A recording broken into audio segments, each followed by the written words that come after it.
Hola a todos, bienvenidos a su programa El Observatorio, quien les habla Manuel Rodríguez. Hoy comenzamos una serie especial de podcast con ocasión de la Reforma Protestante y el mes de la Biblia, titulado Las 5 solas de la Reforma Protestante.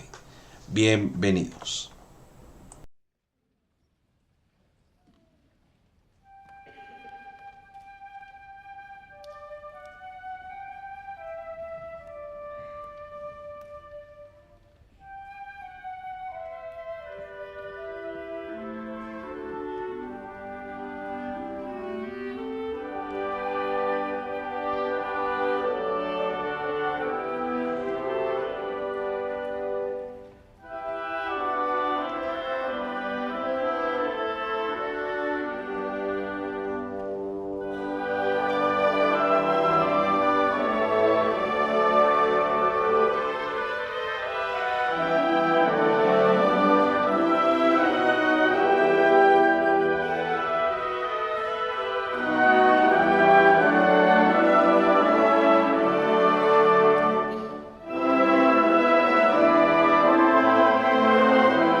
Escuchábamos de fondo la Sinfonía número 5 con el título La Reforma.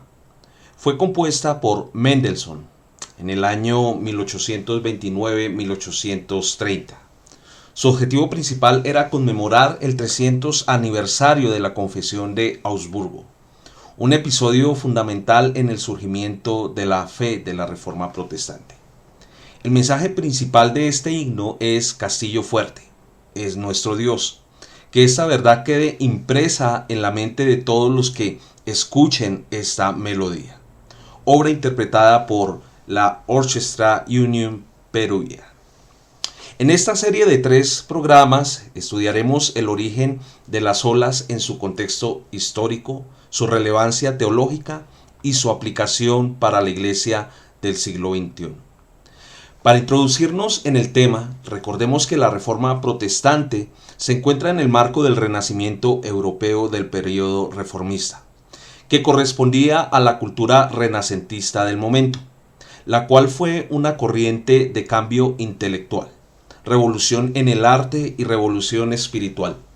El Renacimiento era una retoma de la cultura clásica antigua grecorromana, con una emancipación libertaria del individuo. Así las cosas, correspondía a este periodo un fuerte periodo de razón versus racionalismo, donde muchos se emanciparon de la Iglesia. En este orden, las tradiciones reformistas no son de extrañar por su alto contenido y nivel intelectual en cuanto a elaboración de pensamiento. El documento insigne de la Reforma son las 95 tesis de Martín Lutero. Él las clavó en la puerta de la iglesia de Wittenberg el día 31 de octubre de 1517. Ese fue el principio de la Reforma Protestante. Ahora bien, recordemos que temas como las indulgencias de Johann Tetzel, que se origina de la simonía de la Iglesia de Roma, comienzan a cuestionar la autoridad de la Iglesia, que se estaba atribuyendo para realizar estas prebendas económicas y lucrarse a costa del poder religioso. Las 5 solas se originan orgánicamente de cuestionar el poder extralimitado del papado y las enseñanzas de Roma. Durante y posteriormente a la Reforma se desarrolla de una forma sistemática estas verdades que conocemos como la sola Escritura, solo Dios o solo Dei, solo gracia, sola fe, solo Cristo. De estas 5 solas podemos sintetizar las siguientes afirmaciones. Primero, que fueron el regreso a las verdades escriturales. No fue algo nuevo que se descubrió en la Reforma, sino que se retomó para la práctica de la Iglesia. Ejemplo de lo anterior es que la sola Escritura, que demanda un volver a las Escrituras, siempre ha estado en la historia de la Iglesia. Nunca se fue. Lo que sucedió es que se ocultó y se permitió su estudio solo para determinadas élites. Segundo, fue el comienzo de un nuevo renacer para la iglesia en materia espiritual. Y un tercer punto, que la iglesia de Cristo se fundamenta en la verdad de las Escrituras y la revelación de Cristo como la palabra hecha hombre. Así que comencemos con la primera sola, que es la sola escritura o sola escritura. El contexto histórico de esta nos lleva a estudiar la Biblia y la historia. La Biblia conocida de la época y a la cual se tenía acceso era la Vulgata. Al momento en que llega a las manos de Lutero, él se da cuenta de algunas corrupciones al texto original y deficiencias. Antes de Lutero, Pedro Baldo, un reconocido valdense, para ilustrar a nuestra audiencia, los valdenses era un movimiento cristiano asceta del cristianismo occidental que fue prerreformista a Lutero. La importancia de Pedro Baldo es que también logró siglos atrás traducir los evangelios y otros libros de la Biblia. Adicional, la predicación de las Escrituras logró dejar el pensamiento reformista en muchos discípulos antes de la explosión de la Reforma con Martín Lutero y su corte en Europa. Las Escrituras enseñadas por la élite religiosa de Roma hasta el siglo XVI eran de idioma latín, idioma que solo conocían aquellos que eran educados, estudiados y acaudalados de la época. De hecho, podemos decir que la sociedad estaba en obscurantismo espiritual desde siglos atrás y no conocían las Escrituras. Una vez viene la Reforma, comienza la tradición de las Escrituras del latín a las lenguas vernáculas de cada nación. Por ejemplo, alemán con Martín Lutero, francés con Juan Calvino, italiano con Diodati, inglés con Tyndall. En el caso de Tyndall, él tuvo problemas para poder traducir la Biblia, situación en la cual Lutero le ayudó a superar. La historia dice de Tyndall que era políglota y conocía muy bien el hebreo y el griego y lenguas europeas, para lo cual es un estandarte de la traducción bíblica llevada a cabo en el siglo XVI. Biblias destacadas de la Reforma conocemos, por ejemplo, en inglés la King James y la Biblia alemana de Lutero. Ahora bien, miremos el contexto teológico y eclesial para lo cual aportó esta verdad fundamental de la sola escritura. Esta es una frase que aparece en una primera vez en el siglo XVI.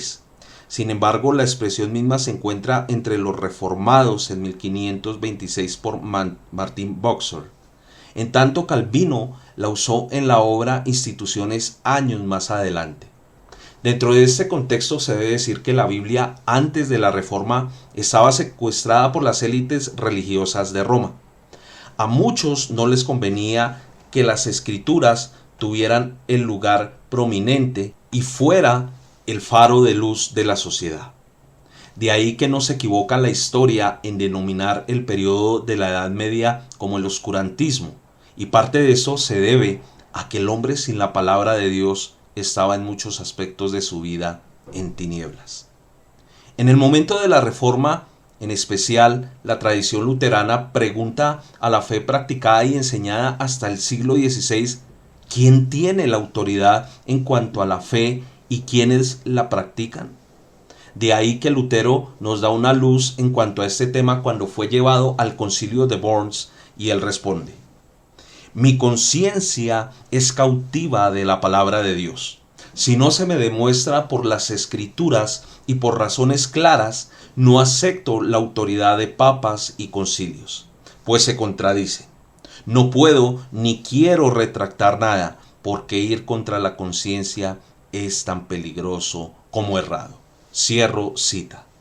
Asimismo, Juan Calvino en su libro Las Instituciones afirma lo siguiente: sin embargo, es necesario que haya otro medio y más acto que derechamente nos encamine y haga conocer a quién es el creador del universo. Por lo cual, no sin causa, Dios añadió la luz de su palabra, a fin de que para nuestra salvación le conociéramos. Cierro cita. En ese orden, las escrituras llegan a ser para los líderes de la Reforma la antorcha que abre el camino para llegar y conocer la verdad de Dios. Términos como la perspicuidad o claridad de las escrituras, infabilidad e inerrancia de las mismas comienzan a reafirmar lo que es y ha sido por siempre las escrituras, la palabra de Dios revelada al hombre. Segunda de Pedro 1:3 dice lo siguiente: como todas las cosas que pertenecen a la vida y a la piedad nos han sido dadas por su divino poder, mediante el conocimiento de aquel que nos llamó por su gloria y excelencia. Segunda de Timoteo 3:16 al 17 dice: toda escritura es inspirada por Dios y útil para enseñar, para reprender, para corregir, para instruir en justicia, a fin de que el hombre de Dios sea perfecto, enteramente instruido para toda buena obra. Lo que nos está diciendo la palabra de Dios es que la fuente de ella es Dios mismo y que la escritura ha sido inspirada para redarguir al hombre, para corregirlo y para instruirlo en cuanto a justicia y salvación. Recordemos que para la iglesia de Roma existía un doble concepto de autoridad, donde no negaban las escrituras, pero sí añadían o traían al mismo nivel la tradición eclesiástica, que se componía de concilios históricos, escritos eclesiásticos y bulas papales, lo que se conoce o se sintetiza para la época como el magisterio de la iglesia.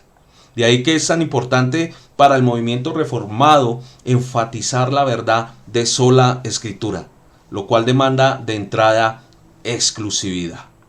La infalibilidad de la Biblia se define como veraz, digna de confianza, porque ha sido Dios quien la ha inspirado y revelado al hombre. James Garrett dice lo siguiente: la interpretación correcta del Antiguo y del Nuevo Testamento tiene como fin permitirle al lector o al oyente moderno de la Biblia que discierna, escuche y obedezca la palabra de Dios. Cierro cita.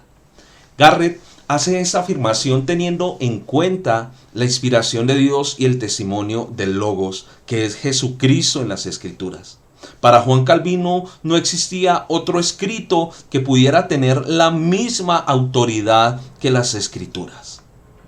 Por ejemplo, Calvino dice que no exista una palabra de Dios para la cual se haga lugar en la iglesia, salvo la que está contenida primero en la ley y los profetas y segundo en los escritos apostólicos. Cierro cita. Asimismo, la palabra de Dios es inerrante. Ahora bien, ¿qué es inerrancia? Podemos decir que la Biblia está libre de engaños y de fraudes, porque es Dios mismo en su carácter perfecto quien la ha revelado. Asimismo es inerrante en el tiempo y no necesita que el hombre la valide por la ciencia para reconocerla como inspirada y revelada por Dios. Conforme a lo anterior, la inerrancia protege a las escrituras de cualquier tipo de, entre comillas, nueva interpretación acorde a la cultura que modifique lo que ha sido revelado por Dios desde el principio, haciendo una interpretación subjetiva y cultural. Ahora bien, vamos a sacar algunas conclusiones prácticas y finales que nos deja la sola escritura para el siglo XXI. La primera: Dios se ha revelado por medio de las escrituras al hombre y solo el hombre hallará en ellas lo que corresponde para salvación y piedad de su alma. Sabemos que Dios tiene dos caminos para revelarse al hombre. Uno, la revelación general, que es todo lo creado, la creación, lo que vemos, el universo, lo que el hombre puede percibir y no tiene excusa, como dice el apóstol Pablo, para negar la existencia de Dios. Pero la revelación especial es su palabra, las escrituras, y su Hijo Jesucristo, que es la palabra hecha hombre, la palabra humanada. Las escrituras dan testimonio de Jesucristo, el Hijo de Dios. La palabra es veraz, es digna de confianza, es sencilla para que el hombre la pueda entender, desde alguien que no es docto hasta el más docto. Si llega con sencillez, humildad y llega sometido bajo el Espíritu de Dios, de seguro podrá encontrar en ella la salvación. Ahora bien, como un segundo punto o una segunda conclusión es, la Iglesia de Jesucristo debe volver a las Escrituras como fuente de autoridad suprema, desechando movimientos heréticos y contrarios a la verdad revelada por Dios. Ejemplo, movimientos que se lucran de la fe, lugares donde no se predica la palabra de Dios, sino se pone por encima la experiencia humana y el emocionalismo y sentimentalismo místico.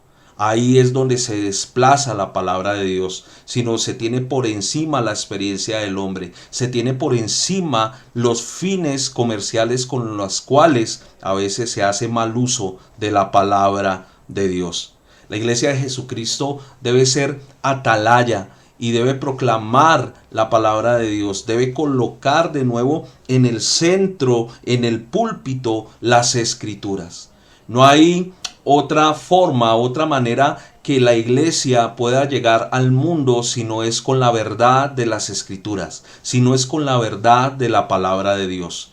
De ahí tan importante que en el movimiento de la Reforma en el siglo XVI se volviera de nuevo a la raíz, a lo básico, a la sola Escritura.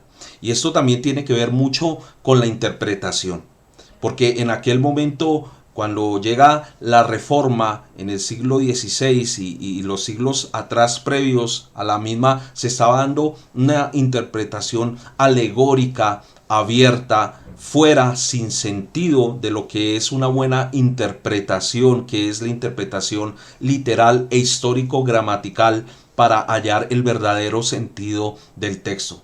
Y bajo esto, sumándole de que estaba el latín, las escrituras y no en sus idiomas vernáculos, pues estaba siendo manipulada la fe en aquel entonces de los que eran feligreses del cristianismo.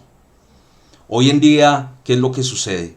En muchos lugares se manipula la fe, se manejan las emociones. ¿Por qué? Porque no están en las Escrituras. La gente tampoco está leyendo las Escrituras. Y como decía Spurgeon, en los últimos tiempos ya no habrán pastores que alimenten a las ovejas, sino payasos que entretengan a las cabras.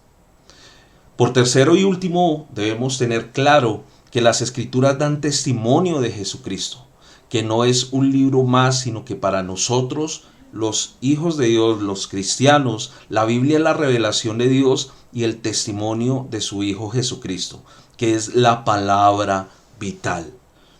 El mismo Evangelio de Juan, Jesucristo dice que escudriñen, estudien las Escrituras porque ellas dan testimonio de mí. Para nosotros la Biblia no es un libro más, no es un fetiche religioso, no, es el libro donde podemos encontrar la voluntad de Dios, donde podemos encontrar la revelación dada por Dios para que el hombre la cumpla, donde encontramos el plan de salvación y de redención para el hombre. No es la iglesia, no es la tradición la que le ha dado autoridad a la Biblia. La Biblia viene de por sí con su autoridad intrínseca porque es la misma voz de la misma voz de Dios. Y esto es muy importante porque hoy muchas iglesias piden a gritos que se vuelvan a abrir las Escrituras. Y es también a ti, querido oyente, si eres un creyente, que vea las Escrituras, vuelve a la palabra de Dios, vuelve allí a leer la voluntad de Dios para tu vida. La palabra de Dios ha sido hecha para que nosotros conozcamos también nuestro propósito en Dios. Finalmente, quiero cerrar esta sola con la siguiente frase de Juan Calvino. Nadie está excluido de pedir a Dios la puerta de la salvación. Esta está abierta para todos los hombres. Las Escrituras obtienen plena autoridad entre los creyentes, solo cuando los hombres las consideran como que han brotado del cielo, como si allí se escucharan las palabras vivas del Señor. La pregunta y reflexión de este pequeño análisis de la sola escritura es: para ti, ¿qué es la palabra de Dios? Para ti, ¿qué es la Biblia? ¿En qué lugar o en qué sitio de tu corazón tienes las escrituras?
Escuchábamos parte de la sinfonía número 5 de Mendelssohn en esta entrega de las 5 solas de la Reforma, en su primera entrega, Sola Escritura.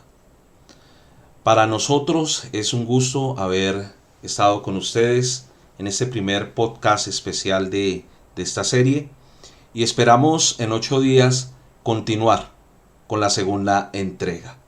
Así que usted ya sabe, prográmese, comparta el horario en CBIB Radio a las 9 p.m. el próximo domingo. Seguimos con la serie edición especial Las 5 solas de la Reforma. Los dejamos con la sinfonía número 5 de Mendelssohn y quien les habla, Manuel Rodríguez, en CBIB Radio, una frecuencia de vida para el mundo. Gracias por su compañía y Dios les bendiga.